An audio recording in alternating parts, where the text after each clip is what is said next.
बच्चों, ममता नेहरा आपका हिंदी कक्षा में पुनः स्वागत करती है। आइए बच्चों, आज हम संयुक्त अक्षर के बारे में जानेंगे। संयुक्त अक्षर, इसमें वर्णों का मेल होता है, उन्हें हम संयुक्त अक्षर कहते हैं। संयुक्त अक्षर दो प्रकार के होते हैं, एक समान और एक असमान वर्णों के मेल वाले। समान वर्णों के मेल यानी जिसमें एक ही अक्षर को, एक ही वर्ण को दो बार लिखते हैं, वो समान वर्णों का मेल होता है। जैसे मक्का, मक्का शब्द में क और क लिखा हुआ है, ये हमारा आधा के है, ये पूरा क है, इसीलिए इसको क्या बोलेंगे हम, मक्का। बच्चा में भी समान वर्ण च और च, इनको एक साथ लिखा गया है, बच्चा। लट्टू। इसी तरह से हमारे दूसरे वाले वर्ण होते हैं असमान वर्णों का मेल, उसमें आधा अक्षर और पूरा अक्षर होता है, पर वो एक जैसा नहीं होता, समान नहीं होता, असमान होता है। जैसे पुस्तक शब्द में सा और ता दोनों असमान वर्ण हैं। मक्खी में क और ख भी असमान वर्ण हैं।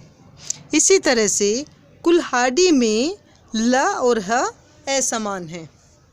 आइए अब हम रेफ के बारे में जानते हैं। ये है हमारा र रेफ।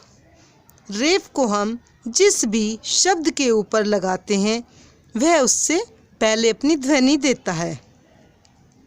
जैसे सर्प, क्या शब्द है हमारा, है सर्प। पा के ऊपर हम लगाएंगे रेफ को, लेकिन इसकी ध्वनि पहले आएगी।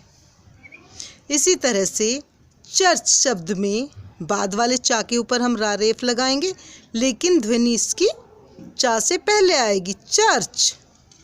ऐसे ही पर्वत, पर्वत शब्द में भी रेफ वा के ऊपर लगाए, लेकिन इसकी ध्वनि पहले आएगी।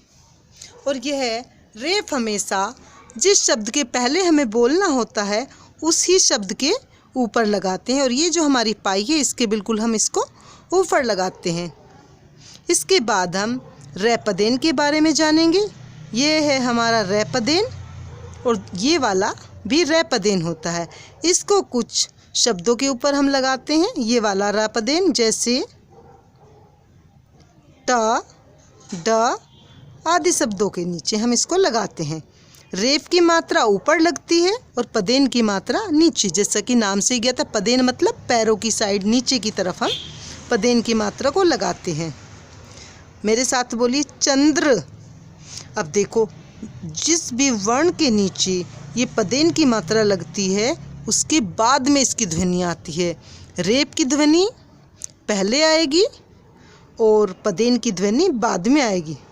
जैसे चंद्र, द्र, द्र, द्र के बाद आएगी ना, द के बाद र की ध्वनि आती है। ऐसे ट्रक, ट के साथ क्या आएगा, ट्रक। इसी तरह से ड्रम। तो आइए बच्चों, हम कुछ और शब्दों का अभ्यास करते हैं। मेरे साथ बोलिए समान वर्ण वाले शब्द। छत्ता, पक्का, चक्का, बिल्लू, कच्चा, खट्टा, गद्दा, भद्दा, मट्ठा, गड्ढा।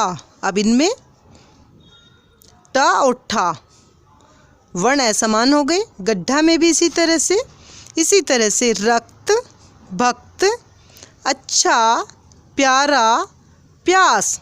अब हम कुछ रेपदेन वाले शब्द पढ़ते हैं।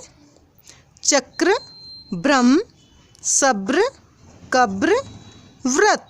लेकिन टे और डे में हम ये वाला पदेन लगाते हैं।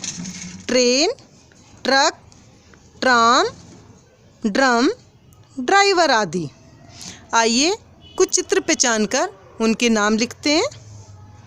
बिल्ली, किसका चित्र है, बिल्ली का चित्र है ना, बिल्ली। लट्टू, मक्खी। अब हम संयुक्त अक्षर वाले दो दो शब्द लिखते हैं। आधा तय और पूरा तय शब्दों का प्रयोग जिसमें हुआ है, हम वो शब्द लिखेंगे। पत्ता, गत्ता। अब प्य संयुक्त अक्षर है, आधा प और ये प्य, इससे बनता है प्यार और प्यास। इसी तरह से और भी बहुत सारे शब्द होते हैं, हमें उनका बार बार अभ्यास करना है।